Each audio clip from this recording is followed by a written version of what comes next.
नमस्कार, सभी का हमारे YouTube चैनल में स्वागत है। आज हम इस वीडियो में आवर्तबीजी पादपों में फर्टिलाइजेशन या निषेचन के बारे में अध्ययन करेंगे। तो सबसे पहले ये वर्ड आ रहा है फर्टिलाइजेशन। तो फर्टिलाइजेशन का मतलब क्या होता है कि एक मेल गैमेट जिसको नर युग्मक कहते हैं और दूसरा फीमेल गैमेट, इसको मादा युग्मक कहेंगे। तो नर और मादा युग्मकों के मध्य संलयन की क्रिया, जिसके परिणाम स्वरूप जाइगोट या युग्मनज का निर्माण होता है। यह युग्मनज द्विगुणित संरचना है। इस घटना को फर्टिलाइजेशन या निषेचन कहेंगे। यानी नर और मादा युग्मकों के मध्य संलयन क्या कहलाएगा? निषेचन कहलाएगा। तो आवर्तबीजी पादपों में सबसे पहले स्ट्रासबर्गर, बर्गर भी कहते हैं, बर्जर भी पढ़ते हैं, स्ट्रासबर्गर ने 1884 में एक प्लांट जिसका नाम है मोनोट्रापा, इस मोनोट्रापा पादप में फर्टिलाइजेशन की क्रिया की खोज की थी। अब आगे आवर्तबीजी पादपों में फर्टिलाइजेशन कैसे संपन्न होगा, इसको समझने से पहले आपको पता है कि ये परागकोश है और इस परागकोश से ये क्या है? परागकण। जड़े सामान्यतः दो कोशी की अवस्था में ये परागकण कहाँ पहुँचेंगे? ये परागकण इस वर्तिकाग्र की सतह पर पहुँचेंगे। इसके अंदर आपको पता है क्या है?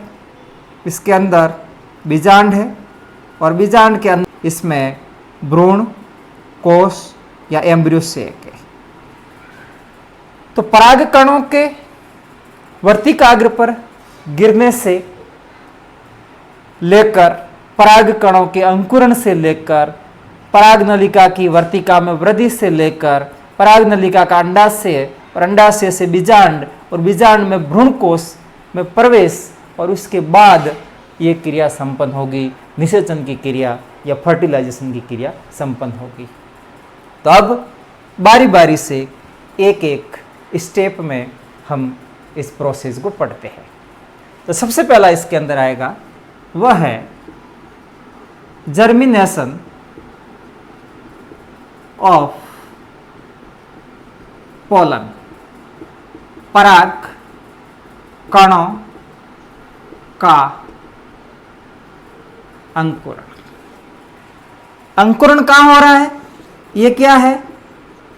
ये वर्तिकाग्र है, इसको स्टिग्मा कहते हैं। तो स्टिग्मा की सतह पर पराग कणों का अंकुरण होगा। कहाँ होगा? वर्तिकाग्र सतह पर होगा। परागकण इस वर्तिकाग्र सतह पर गिरने से लेकर के पराग कणों के अंकुरण के मध्य का जो समय है, मध्य का जो पीरियड है, उस पीरियड को जर्मिनेशन पीरियड या इसको अंकुरण काल कहते हैं। परागकण यहां गिरे, उसके बाद उनका अंकुरण हुआ, तो वह समय जर्मिनेशन पीरियड कहलाएगा, अंकुरण काल कहलाएगा। अब यहां ध्यान रखना, वर्तिकाग्र की सतह पर विभिन्न प्रकार के स्रावी पदार्थ, जिसमें वसा, शर्करा, रेजिन इत्यादि होते हैं। ये पराग कणों के अंकुरण के लिए माध्यम प्रदान करते हैं। एक चीज ध्यान रखना, कई बार पूछा जाता है यहां पर एक एलिमेंट और वो है बोरॉन। ये भी पराग कणों के अंकुरण में भूमिका निभाता है। अब पराग कणों का अंकुरण होगा, ये पराग कण है, और इस पराग कण का अंकुरण होगा तो क्या बनेगी? पराग नलिका बनेगी। तो यहां पर भी दो प्रश्न आप बनते हैं, वो ध्यान रखना कि ये पराग नलिका एक तो अंत्यचोल वाला ध्यान रखना, अंत्यचोल से बनती है। अगर कोशिका का पूछे तो कोशिका यहां पर ध्यान रखना, इस पराग नलिका का निर्माण वेजिटेटिव सेल या कायिक कोशिका से होता है। जैसे दो कोशिका थी, ये जनरेटिव सेल, ये बड़ी वाली वेजिटेटिव सेल। तो जनरेटिव सेल क्या बनाएगी? दो नर युग्मक बनाएगी, जबकि ये वेजिटेटिव सेल है, इसकी अंत्यचोल पराग नलिका के रूप में बाहर निकलती है। तो कायिक कोशिका से पराग नलिका का निर्माण होगा। अब आगे इसमें आपको ध्यान रखना है कि सामान्यतया एक पराग कण के अंकुरण से एक ही पराग नलिका का निर्माण होता है। तो ऐसे पराग कणों को मोनोसाइफोनस कहते हैं। जबकि कुछ ऐसे उदाहरण जैसे मालवेसी कुल के सदस्य कुकुरबिटा, इसमें एक पराग कण के अंकुरण से एक से ज्यादा पराग नलिकाओं का निर्माण होता है। ऐसे पराग कणों को पॉलीसाइफोनस या बहु नलिकीय पराग कण कहते हैं। ये कौन से हो गए? ये है मोनोसाइफोनस या एक नलिकीय पराग कण। जबकि एक से ज्यादा पराग नलिकाएं निकल रही है तो वो पॉलीसाइफोनस या बहुनलिकीय परागकण कहलाते हैं। यानी यहां पर परागकणों का अंकुरण होगा इस स्थान पर। एक परागकण से एक पराग नलिका बन सकती है सामान्य कंडीशन, परंतु एक परागकण से एक से अधिक पराग नलिकाएं भी बनती है, परंतु उनमें से केवल एक ही पराग नलिका इस वर्तिका से होते हुए, अंडाशय से होते हुए बीजांड में पहुंचेगी। बाकी वाली पराग नलिकाएं उनकी वृद्धि रुक जाएगी, वो आगे अंडाशय से बीजांड में प्रवेशित नहीं होगी। ये चीज आपको ध्यान रखनी है। तो सबसे पहले फर्टिलाइजेशन प्रोसेस के लिए सबसे पहला क्या होगा? पराग कणों का अंकुरण होगा, और अंकुरण हुआ तो क्या बन गई? पराग नलिका बन गई। अब इसके आगे सेकंड स्टेप है, वह है पराग नलिका की वृद्धि। दूसरा स्टेप हो गया ग्रोथ ऑफ पॉलन ट्यूब। दूसरा पराग नलिका की वृद्धि, ग्रोथ ऑफ पॉलन ट्यूब। पराग नलिका यहां बनी है, उसकी वृद्धि कहाँ होगी? इस भाग के अंदर, यहां से अंडाशय और फिर बीजांड के अंदर।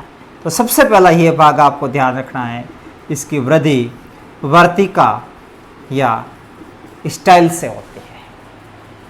अब यह वृद्धि स्टाइल से होती है तो आपको स्टाइल की संरचना थोड़ी ध्यान रखनी है कि आंतरिक रूप से संरचना के आधार पर वर्तिका है वो 3 प्रकार की होती है।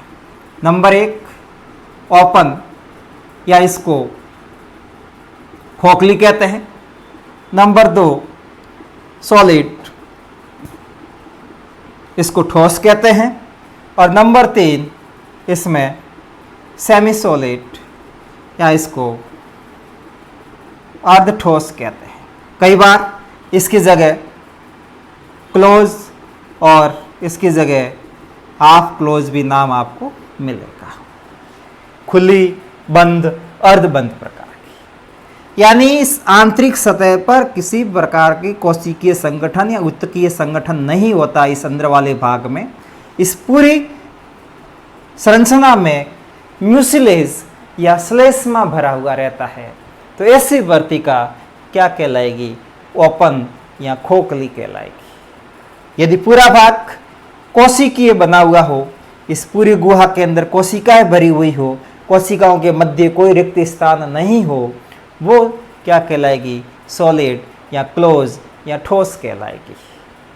और यदि यहाँ जो सेल्स है उन कोशिकाओं के मध्य इंटरसेलुलर स्पेसेस, इंटरसेलुलर स्पेसेस, इसको हिंदी में कहते हैं अंतर कोशिकीय अवकाश अगर हो, एक कोशिका और दूसरी कोशिका के मध्य रिक्त स्थान हो, तो ऐसी वर्तिका को सेमी सॉलिड या उसको हाफ क्लोज कहते हैं। अगर हाफ क्लोज है तब पोलन ट्यूब अंतरकोशिकीय अवकाशों के मध्य से वृद्धि करती हुई अंडाशय में प्रवेशित होगी। खोखली है तो कोई दिक्कत नहीं, वो सीधी निकल जाएगी। अगर सॉलिड प्रकार की स्टाइल है तब यहाँ पर एक एंजाइम का नाम ध्यान रखना, एंजाइम है पेक्टिनेज एंजाइम। यह एंजाइम सेल वॉल को तोड़ेगा और कोशिका भित्ति टूटने से जो जगह बनेगी उस जगह से वर्तिका के अंदर से पराग नलिका की वृद्धि होगी। अब एक चीज ध्यान रखना कि पराग नलिका वर्तिका से अंडाशय और अंडाशय से बीजांड की ओर वृद्धि करती है। यह वृद्धि विभिन्न प्रकार के रासायनिक कारकों के द्वारा निर्धारित होती है और उन कारकों को कीमोट्रोपिक एजेंट्स या रसायनानुवर्ती कारक कहते हैं। यानी ऐसे रासायनिक कारक जो पराग नलिका की दिशा को अंडाशय से अंडाशय से बीजांड की ओर ले जाते हैं, वो कारक कीमोट्रोपिक एजेंट्स है, रसायनानुवर्ती कारक है।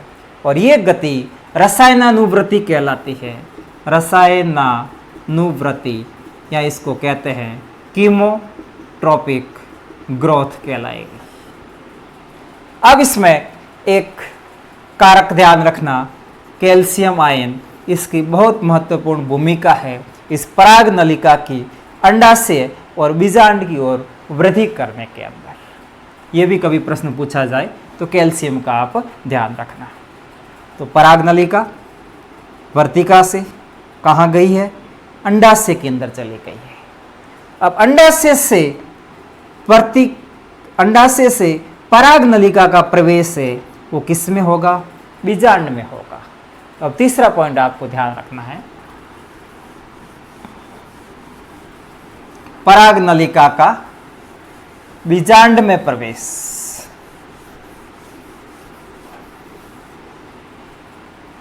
तीसरा हो गया पराग नलिका का बीजांड में प्रवेश। अब इससे पहले दो उदाहरण अभी बता देता हूं, ध्यान रखना। अगर आ जाए कि खोखली वर्तिका का उदाहरण या किसमें खोखली वर्तिका है, तो इसमें एक उदाहरण ध्यान रखना लीलियम, और दूसरा उदाहरण ध्यान रखना राइबीज। अधिकतम पादपों में सॉलिड प्रकार की, और अगर सेमी सॉलिड का पूछा जाए, हाफ क्लोज का अगर पूछा जाए, तो इसमें ध्यान रखना ओइनोथेरा और पेटूनिया, इसके अंदर हाफ क्लोज प्रकार की स्टाइल होती है। तो अगला टॉपिक हो गया आपने पराग नलिका का बीजांड में प्रवेश। तो पराग नलिका का बीजांड में प्रवेश 3 प्रकार से होता है। पहले मैं डायग्राम बता देता हूं। ये एक एनाट्रोपस ओव्यूल है, एक प्रारूपिक प्रकार का बीजांड जो अधिकतम आवर्तबीजी पादपों में है। इसमें ये वाला पोर्शन एम्ब्रियोसेक या भ्रूणकोश का है, 7 कोशिकीय और 8 केंद्रकीय ये संरचना है। और आपको पता है कि ये पोर्शन ओवेरी का है। अंडाशय का है। तो पराग नलिका का इस बीजांड में प्रवेश 3 प्रकार से होता है, जिसमें सबसे पहला है इसमें वह है पोरोगेमी। पोरोगेमी हिंदी में इसको कहते हैं बीजांड द्वारीय प्रवेश।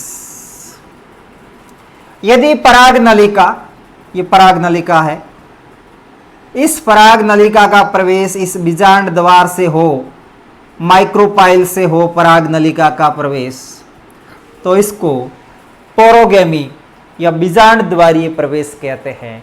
और अधिकतम आवर्तबीजी पादपों में पराग नलिका का प्रवेश किसमें? बीजांड में पोरोगेमी या बीजांड द्वारीय प्रवेश होता है। तो पहला ये हो गया पोरोगेमी। दूसरा है इसमें वो है कैलाजोगेमी। कैलाजोगेमी इसको हिंदी में कहते हैं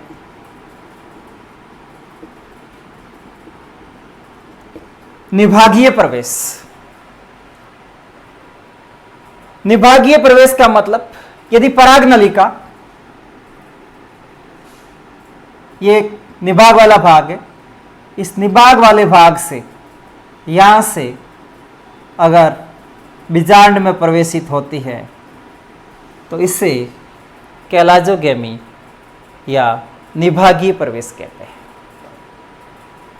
और इसका उदाहरण ध्यान रखना, वह है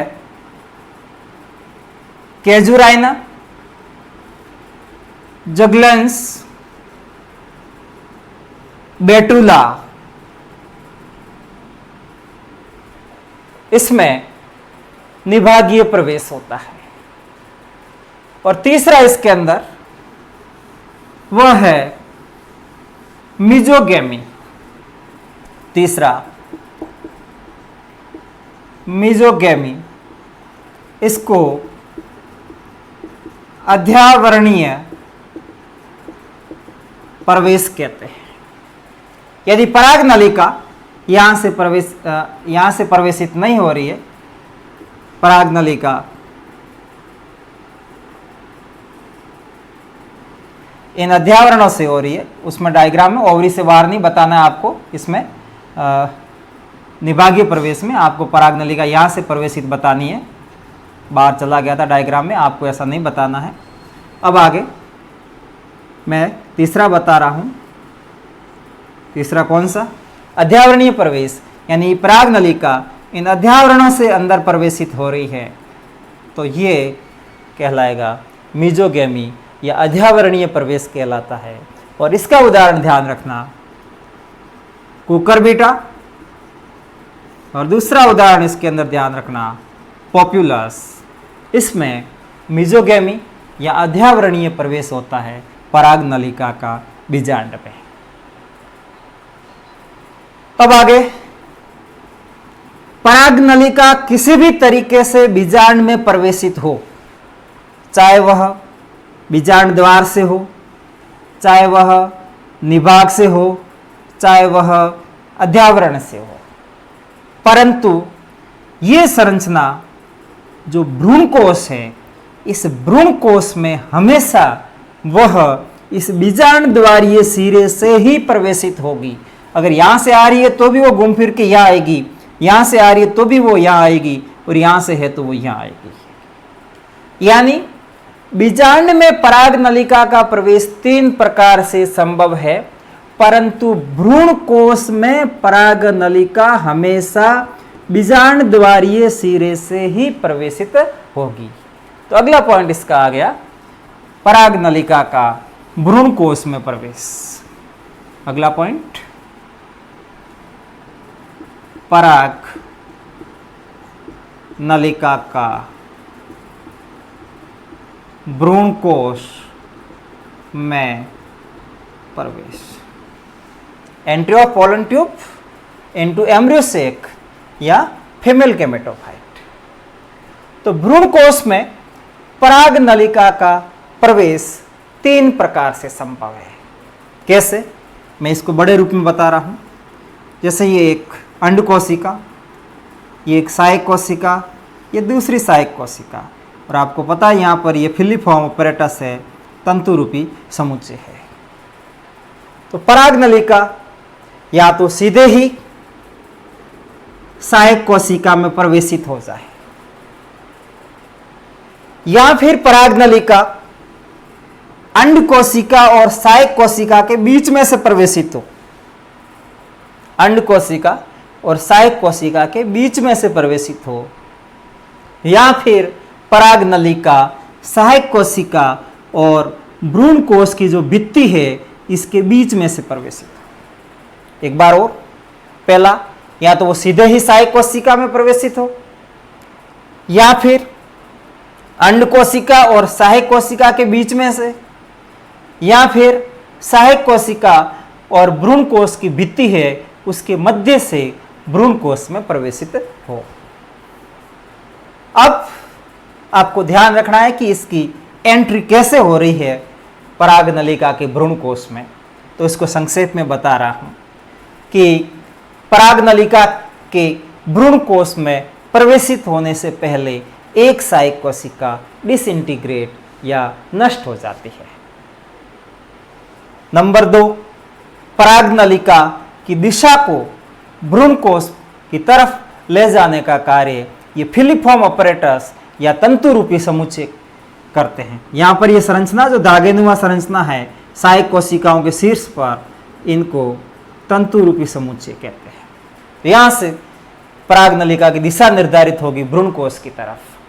जब एंट्री हो जाती है पराग नलिका की, उस समय पराग नलिका के शीर्ष पर एक छिद्र उत्पन्न होता है, और उन छिद्र के उत्पन्न होने से जो पराग नलिका के अंदर 2 नर युग्मक थे, उन 2 नर युग्मकों का विमोचन या 2 नर युग्मक है वो इस भ्रूण कोश के अंदर आ जाते हैं।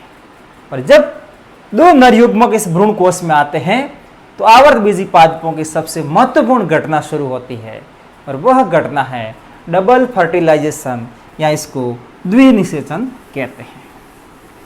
द्विनिषेचन आवर्तबीजी पादपों का एक विशिष्ट लक्षण है। आवर्तबीजी पादपों के अलावा किसी अन्य पादप ग्रुप में डबल फर्टिलाइजेशन की क्रिया नहीं होती है। तो आप यहाँ टॉपिक ध्यान रखेंगे, डबल फर्टिलाइजेशन। हिंदी में इसको दोहरा निषेचन या इसको द्विनिषेचन कहते हैं। क्या है इसको अपन समझ रहे हैं? केवल मैं भ्रूण कोश बना रहा हूं अभी। ये सहायक कोशिका नष्ट होगी, ये पोलन ट्यूब, ये क्या है एग सेल। ये कौन सी कोशिका है? सिनर्जिड, या इसको सहायक कोशिका कहते हैं। ये कौन सी है? ये अपघटित सहायक कोशिका है। ये कोशिका नष्ट हो गई है, 2 नर युग्मक यहां पर आ गए भ्रूण कोश के अंदर। ये दोनों क्या है? नर युग्मक, या इनको मेल गैमेट कहते हैं। यहां पर 2 ध्रुवीय केंद्रक है जो फर्टिलाइजेशन से ठीक पहले इनका संयोजन हो जाता है, और संयोजन होगा तो ये क्या बन जाएगा? ये सेकेंडरी न्यूक्लियस या ये द्वितीयक केंद्रक बन जाएगा। और यहाँ पर आपको पता है प्रतिव्यासंत कोशिकाएं या एंटीपोडल सेल है। प्रतिव्यासंत कोशिका या एंटीपोडल्स।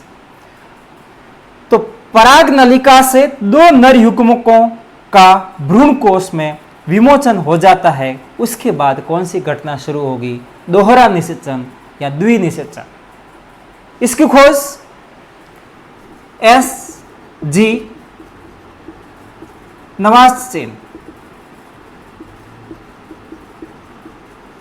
के द्वारा 1898 पादप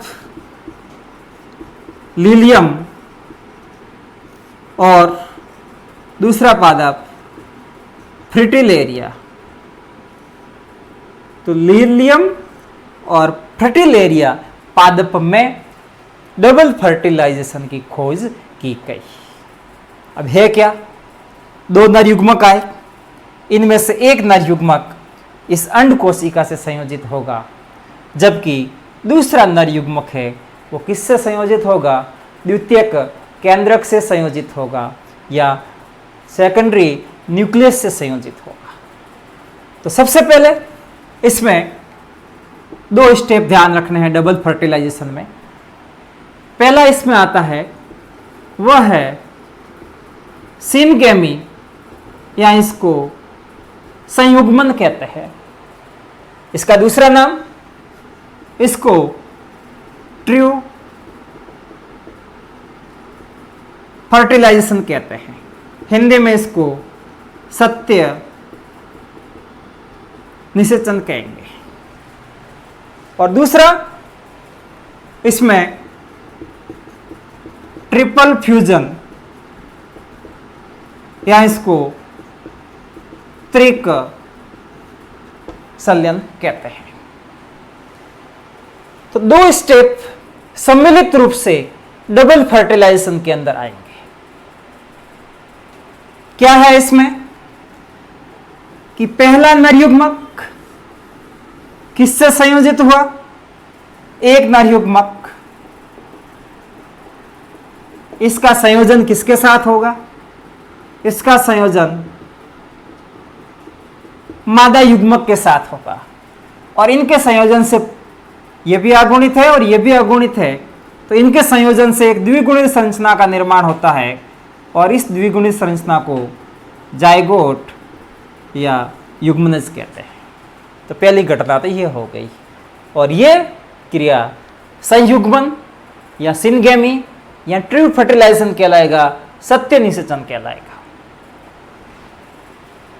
दूसरा एक और नर युग्मक है, वह नर युग्मक गति करता हुआ कहां पहुंचेगा, सेकेंडरी न्यूक्लियस के पास पहुंचेगा, द्वितीय केंद्रक के पास पहुंचेगा। यानी दूसरा नर युग्मक कैसा है, अगुणित, इसका संलयन किसके साथ हो रहा है, द्वितीय केंद्रक के साथ। यह कैसा है, द्विगुणित। तो इन दोनों के संयोजन से क्या बन रहा है, त्रिगुणित संरचना बन रही है। किसका संयोजन हुआ, केंद्रकों का संयोजन हुआ, तो यहां पर एक त्रिगुणित केंद्रक का निर्माण होता है और उस त्रिगुणित केंद्रक को प्राथमिक भ्रूणपोष केंद्रक कहते हैं। Primary endosperm nucleus. और ये प्राइमरी एंडोस्पर्म न्यूक्लियस कहां बना है, इस बड़ी वाली कोशिका में, और इस बड़ी वाली कोशिका को क्या कहते हैं, केंद्रीय कोशिका या इसको सेंट्रल सेल कहते हैं। तो अब यह कोशिका प्राथमिक भ्रूणपोष कोशिका कहलाएगी। प्राइमरी एंडोस्पर्म सेल, प्राथमिक भ्रूणपोष कोशिका। और इस प्राथमिक भ्रूणपोष कोशिका में क्या बना है, प्राथमिक भ्रूणपोष केंद्रक। और यह घटना जिसके परिणाम स्वरूप एक नर युग्मक और द्वितीय केंद्रक के संयोजन से यह प्राथमिक भ्रूणपोष केंद्रक बन रहा है, इसको ट्रिपल फ्यूजन या त्रिक संलयन कहते हैं। और सिनगेमी और त्रिक संलयन दोनों मिलकर के डबल फर्टिलाइजेशन कहलाएगा। तो अब यहां पर जाइगोट बना है, इससे आगे क्या बनेगा, भ्रूण बनेगा यानी एम्ब्रियो का निर्माण होगा। और इससे आगे क्या बनेगा, एंडोस्पर्म यानी भ्रूण कोश बनेगा। भ्रूण कोश में भ्रूणपोष या एंडोस्पर्म का निर्माण होगा। तो ये डबल फर्टिलाइजेशन है। अब कई बार इस डबल फर्टिलाइजेशन के सिग्निफिकेंस या इस डबल फर्टिलाइजेशन का महत्व पूछा जाता है तो वो चीज़ आपको ध्यान रखनी है। सिग्निफिकेंस ऑफ डबल फर्टिलाइजेशन या डबल फर्टिलाइजेशन का महत्व। तो सबसे पहले क्या महत्व हुआ कि सिनगेमी की क्रिया हुई तो जाइगोट बना और उस जाइगोट से क्या बन जाएगा, भ्रूण का निर्माण होगा। दूसरा ट्रिपल फ्यूजन हुआ, ट्रिपल फ्यूजन से क्या बना, भ्रूणपोष बना और ये भ्रूणपोष न्यूट्रिटिव टिश्यू है, पोषक पदार्थों से भरपूर ऊतक है जो परिवर्तनशील भ्रूण को क्या करेगा, पोषण प्रदान करेगा। दो तो सिंपल से महत्व हो गए। तीसरा ध्यान रखना कि इस प्राथमिक एंडोस्पर्म सेल से जो भ्रूणपोष बन रहा है, ये भ्रूणपोष कैसी संरचना है, त्रिगुणित संरचना है और ये संरचना सीड वायबिलिटी या बीज की जीवन क्षमता को निर्धारित करने में महत्वपूर्ण योगदान देती है। अब इसमें पैतृक और मातृक दोनों प्रकार के गुणसूत्र होते हैं, इस कारण लक्षणों में गुणवत्ता में वृद्धि होती है और यह घटना हाइब्रिड विगर या संकर ओज कहलाती है। यानी पेरेंट्स से लक्षण है वो उच्च क्वालिटी के होते हैं, उच्च दक्षता के होते हैं। धन्यवाद। आज हमने फर्टिलाइजेशन प्रोसेस को पढ़ा। अच्छा लगा हो तो इस वीडियो को शेयर करें। धन्यवाद।